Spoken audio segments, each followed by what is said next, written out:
等一下。对呀，因为有那个声音。Hi everyone! Okay, my name is Hui 我是美玲，新的一年了。Yes, 2020 is finally here. So excited. For today, we will talk about. Okay, the reason why we're here is because it's a bit of a, I wouldn't say it's very sensitive, but it's something that not a lot of people are willing would share. Last week we shared our reflections of 2019, what has happened over the years, our thoughts and everything. Because we are only at the start of the year, so we decided to just focus for today's topic. Actually, for this month's topic will be around this whole idea of like what you can do to avoid being caught in the middle of something when you're planning for your wedding. So, but for today, we'll be focusing mainly on wedding showcases. In Singapore, it's very common for for the wedding industry to have different wedding fairs from different companies. And also because some of the wedding showcase might be inside the shopping center, some might be just during a wedding fair. There are many vendors that actually come together in one place, and it is a lot more convenient for couples to actually go over there to find out more about different services, especially if you just started planning. That would be a good place to start. But why we're going into this, in no way are we saying that wedding fairs are bad or whatnot. It's just that we thought that it's good to actually educate couples on what they can do when they go to wedding fairs. Be more prepared to before you drop by. 我觉得最重要，before 下去的话，要先做一些功课。就是可能你知道你要下去for example wedding fair 的话，你要知道有谁会 involve 在这个 wedding fair 里面。对。然后你就是因为现在 quite convenient，就是你上网就知道有什么 vendors。all the floor plan。Yeah， 然后你就是先做一些功课你可以 drop by 他们的boutique before 你下去那个 wedding fair。I think that actually gives you an understanding of like how the business functions, whether you're actually comfortable with the people there, because eventually whichever vendor you go with, it's a commitment lah. It's a commitment of your time with them. You want to be with people who you are comfortable with. If at a wedding fair, naturally there'll be a lot of promotions happening, a lot of like perks that they'll give in, because it's a event, ma. To us, it's more important that you're comfortable with the bridal boutique, whichever vendor that you're choosing, before instead of just signing for the perks itself. Then another thing to also look out for is that just now she was saying, Minnie was saying like you want to know what kind of services they have, the gowns, right? So I think at the fairs, because like what we mentioned, there's always perks that are thrown in, promotional add-ons and whatnot, right? So it's very good for you to check what is really inside the packages. Like in details, like for example, is the gown from the gowns that are in the package, is it from a certain range or is it like from a full range? What kind of photographers do you work with? What kind of makeup artists do you have? You don't want to be caught up.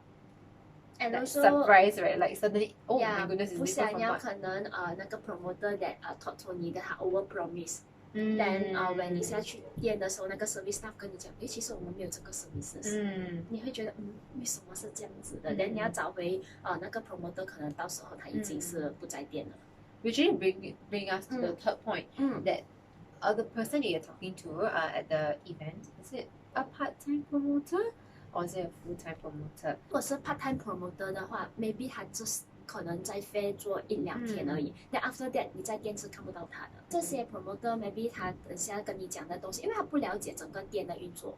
So maybe 他跟你 promise 的一些 services， 其实在店里面是没有的。在新加坡里面也是有一些是 full time promoter 的，就是可能他们是 every weekend 会下来店讲 about packages 的 details everything。But 其实你是 long term 看得到他们在店的。Adding on to what Mei Ling said, actually at fairs, it's not that we are against part-time promoters or whatnot. It's actually very normal because after all, there's a lot of people coming in, and naturally you need, for different booths, you might need more advisors to attend to the couples rather than just leaving them outside the booth. That's why they hire people. 在我们这个 industry， 其实有一个 part-time or full-time promoter 是很 normal 的一件事情。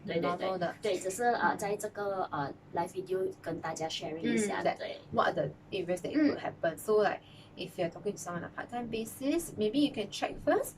And if you are talking to someone who's working on a part-time, is there anybody else who's working full-time or who's very well informed of the packages that are being signed, the services that are included in your packages. So another thing that I mean we also noticed over the years is that payment is something very sensitive. I mean, because after all, if you have read the news of like the different closed bridal boutiques, is that some of them paid a certain amount, but they did not get the services they need, it's like the albums and whatnot. Because recently 我们也是有问那些 involved 的 couple that 他们下来 enquiry，但我们问他们，其实你们还了多少 payment， 他们都是说 full payment。他们还了 full payment， but 还没有 start service， 我就觉得真的很替那些 couple 伤心也是。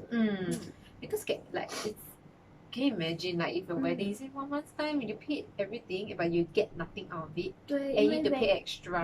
Wedding 也是 involve 到很多钱的东西，真的，唉。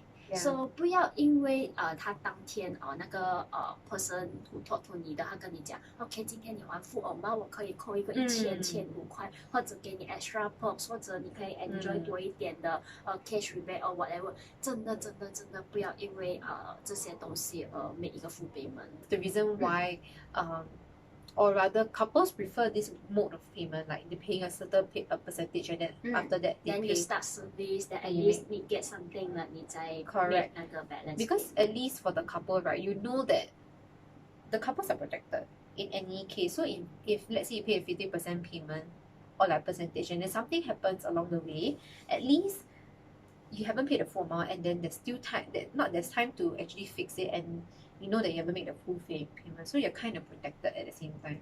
In fact, actually this whole payment thing is not it's not just about weddings, it's about any services that you sign, whether it's outside weddings.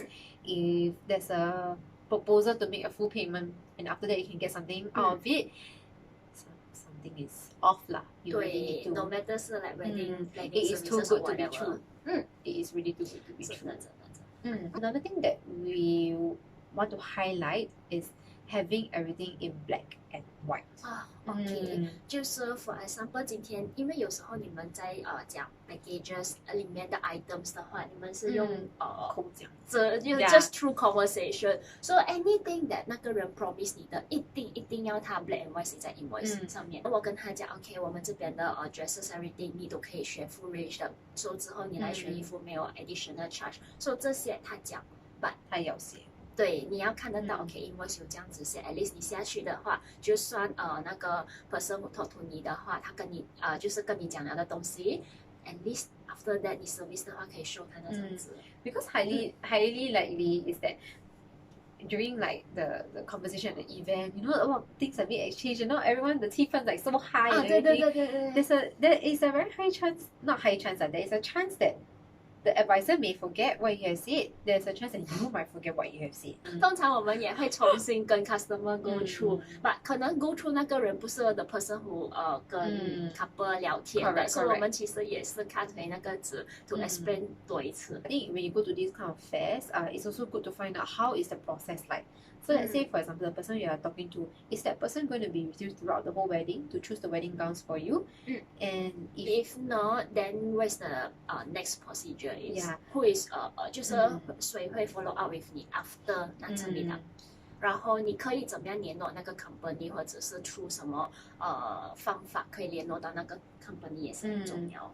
So that way, when you leave the event and then you sign any services, you know that what you're getting into, rather than you leave the event and then you're like, what did I just sign? 无论你在wedding showcase 每个 decision， 还是你下去店每个 decision， 一定要 go through 他们的 black and white 的。就是要了解一下他们的 surcharge， 有什么 additional cost 要加的，然后 everything 都要 read through before 签，然后还一个东西。It takes a bit of time, it's a bit like tiring, but it's good to put in the effort to actually go through it first, instead of being surprised after a while. After like if anything doesn't happen, it's good for you lah. But if anything happens, I think that's 因 not 为 what 我 we 们 want. 学这么多，只是想要 protect couple， 希望我们这样学的话，可以帮助到你们也是。So so if you're preparing to go for any wedding fairs, here are some of our tips that we have for you to be armed with, so that when you go for this wedding fairs, you know what to look out for. And we hope that whatever decisions you make, it's It's a happy journey. Yeah, it's for a them. happy journey. It's a decision that you are comfortable with. Yeah. So OK， so 今天到这里为止啦。Yes. So 我们之后也会share 更多的 tips，希望可以帮助到大家的。Next week I think will be very interesting. But yeah, just stay tuned for more. And if you have any questions about what we have shared, you can ask us in private or you can ask us in the 对， comment 或者 section. 你觉得有什么问题你比较 curious 的，或者 regarding 我们的 industry 都好，你都可以 text in，我们下次可以 share in the next topic。 Okay, so see you next Thursday. OK，拜。